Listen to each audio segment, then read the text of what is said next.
Bonjour, aujourd'hui je vais vous présenter une maquette que j'ai réussi à obtenir grâce à mon ami Jérôme. Coucou Jérôme.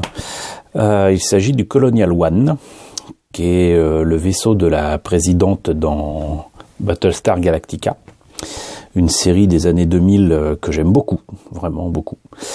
Et un vaisseau que j'avais déjà en garage kit en résine, et qui était relativement décevant.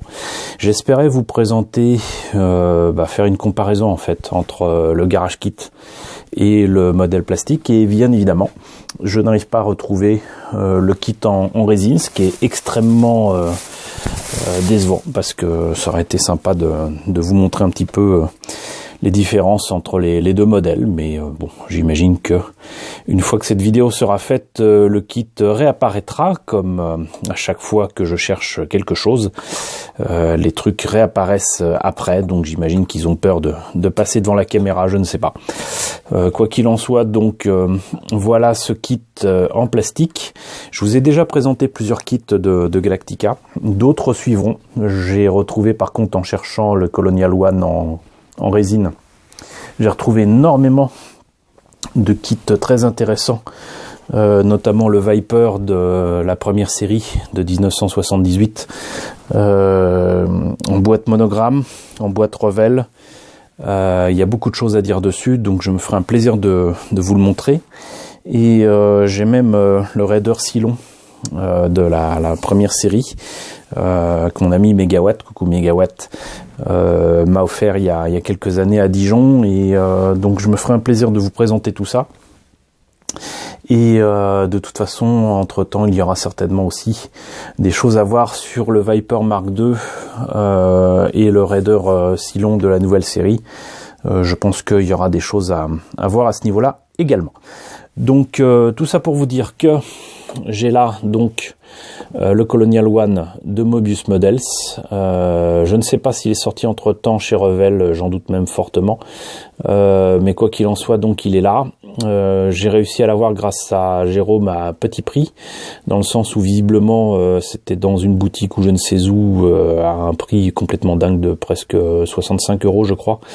Et je l'ai eu qu'à 25 et il l'a trouvé à Nose. Tout ça pour dire que il vous faut impérativement surveiller ce genre de lieu de vente et profiter de toutes les offres qui vous sont offertes. Et il n'y a pas très longtemps, je vous ai parlé aussi de petits prix trouvés à Nose pour des kits de Star Wars. Là aussi, ça serait bête de ne pas en profiter, à supposer que vous jugiez que des tarifs 4 fois inférieurs au tarif normal, ce soit intéressant pour vous. Donc tout ça pour vous dire que je l'ai eu à petit prix, tant mieux, parce que c'est pas bien grand, hein, franchement. Voilà. C'est du Mobius Models, c'est supposé être un niveau 3 pour les personnes âgées de 15 ans et plus. Le kit est supposé être 1/350, donc pas du tout aux mêmes échelles que les autres kits, bien évidemment. La boîte a morflé lors de mon déplacement depuis Lyon, donc voilà. Part number, il y aurait que 945 pièces, ça m'étonnerait beaucoup. Qu'est-ce que ça dit sinon? Tac. Là, ça présente les autres kits. Il me manque encore le Pegasus. J'espère un jour pouvoir me le prendre. Il est très gros, il est pas donné, et voilà. Donc toujours un peu délicat de s'offrir des kits quand on n'a pas d'argent.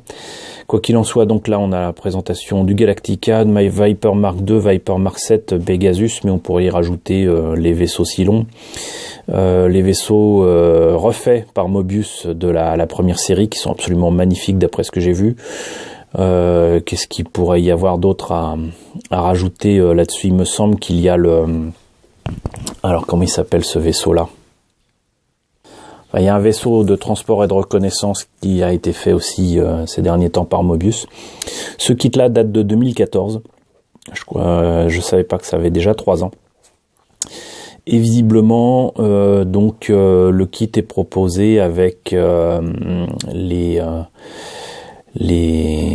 trains d'atterrissage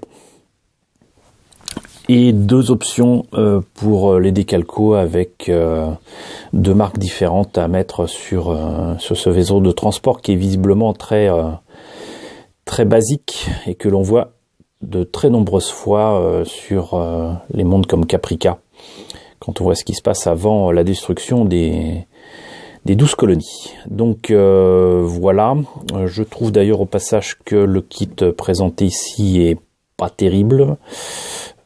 Franchement, j'ai vu mieux. Et pour l'avoir ouvert, j'étais un poil déçu par ce que j'ai vu à l'intérieur, mais on va voir ça immédiatement. Alors, dans un premier temps, il me faut noter que la société Scientific MHD, qui sera Marley, a eu la bonne idée de mettre dedans, dans cette maquette, quelques précisions en français. Donc c'est toujours bon à prendre, parce que à l'intérieur, évidemment, les instructions sont en anglais. Le kit est accompagné d'un petit dessin qui représente très certainement le vaisseau dans, comment dirais-je, dans sa version de pré-design. Il ressemble absolument pas à la version définitive que l'on voit dans la série. Et c'est signé, je sais pas, Richard quelque chose, en 2003. Alors qu'est-ce que ça dit? La création du Colonial One, Gary Hutzel, voilà, qui est le superviseur des effets spéciaux de Battlestar Galactica, une version spatiale de l'Air Force One, blablabla, je vais pas tout vous lire.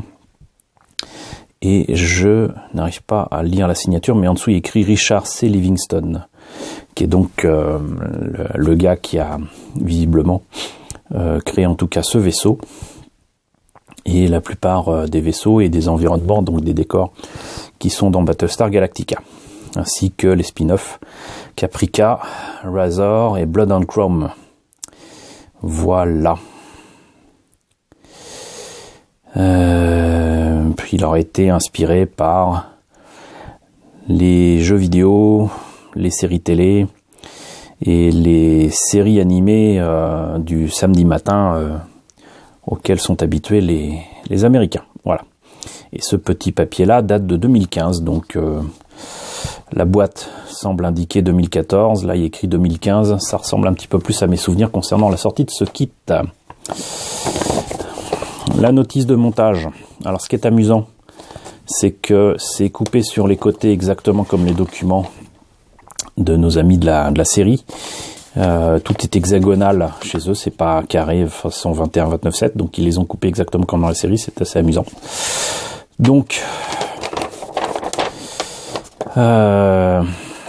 des pièces qui par contre sont un peu décevantes, encore une fois je reviendrai dessus, mais là par exemple les tuyères sont en deux parties. Je trouve ça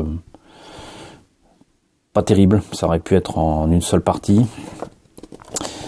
Là on y reviendra aussi, mais le fuselage, je pensais retrouver certaines pièces en creux, complétées de pièces transparentes, mais ça ne sera pas le cas. La seule pièce transparente est ici.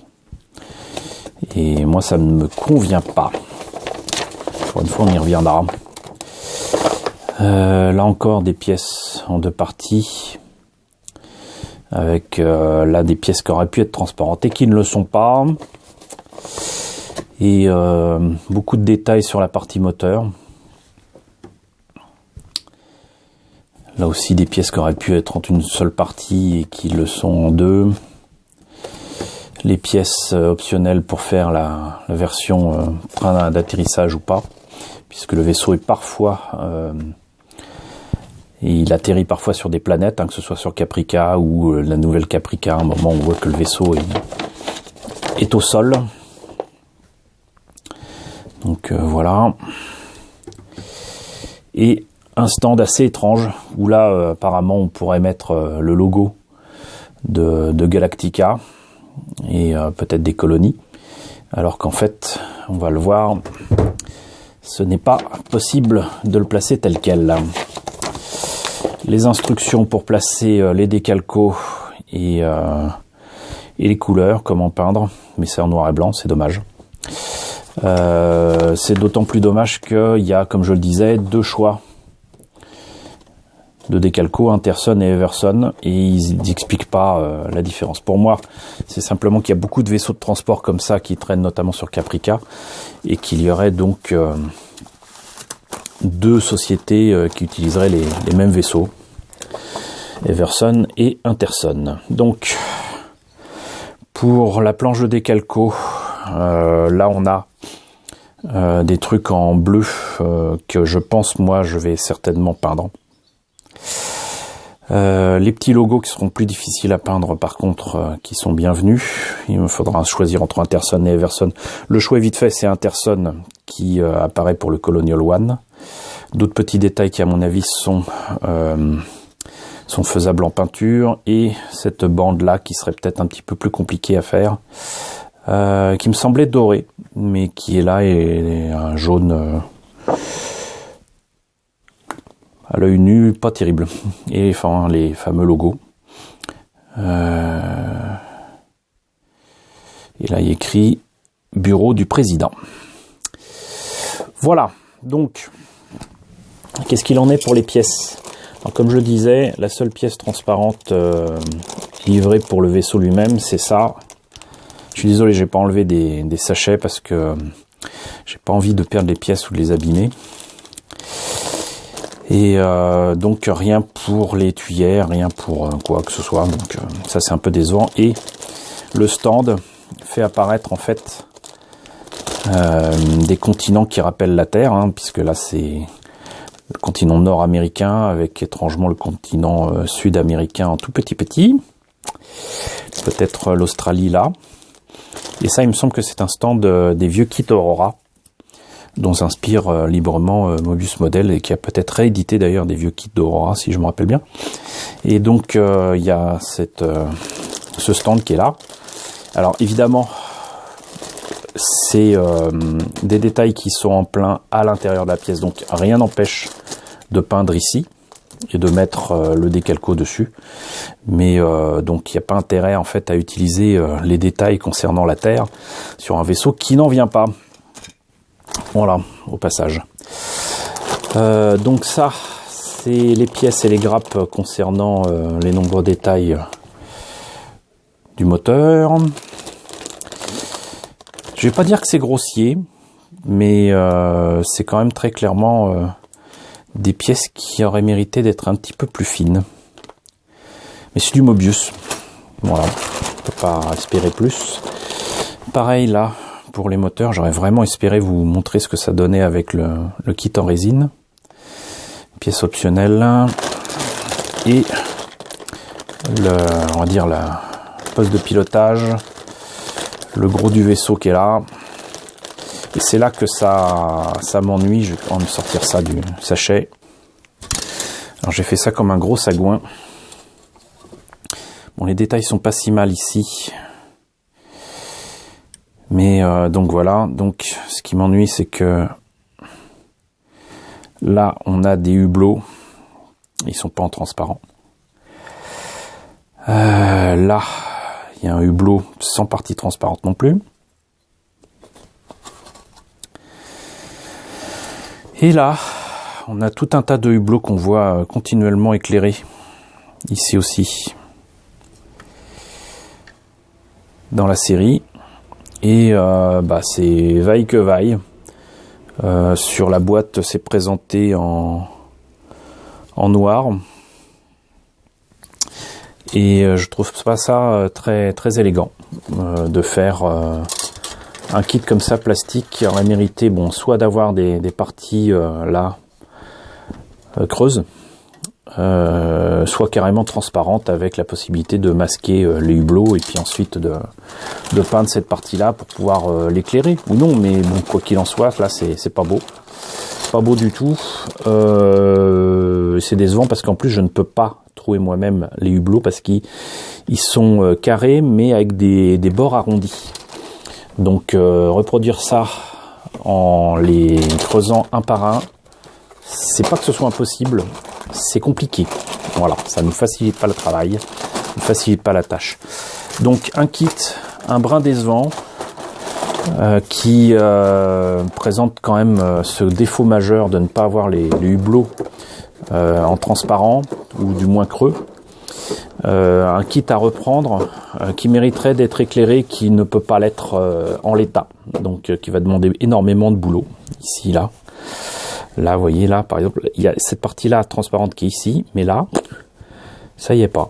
Voilà. Et puis, bon, tant qu'à faire, on peut peut-être espérer éclairer les moteurs, hein, même si là, ça ne l'est pas. Voilà, c'est dommage. C'est dommage. Un kit, encore une fois, fait à moitié. C'était déjà le cas pour les Viper, avec les petites tuyères ici et là, qui ne peuvent être présentées que si on le fait tel quel, qu'avec des décalcos, alors que de faire les trous et de faire les détails en question ne leur aurait pas pris finalement beaucoup de temps ou d'effort. Donc c'est décevant. Voilà. Maintenant, par contre, aux États-Unis, le kit n'est pas vendu si cher que ça. Donc c'est peut-être un choix de leur part afin de permettre de proposer des kits pas chers. Voilà, c'était ma présentation du Colonial One. Encore merci à Jérôme de me l'avoir fourni. J'espère que cette présentation vous a plu. N'hésitez pas à me dire ce que vous en pensez en commentaire. N'hésitez pas à liker, à partager. Et je vous retrouve très vite pour de nouvelles présentations de kits de SF.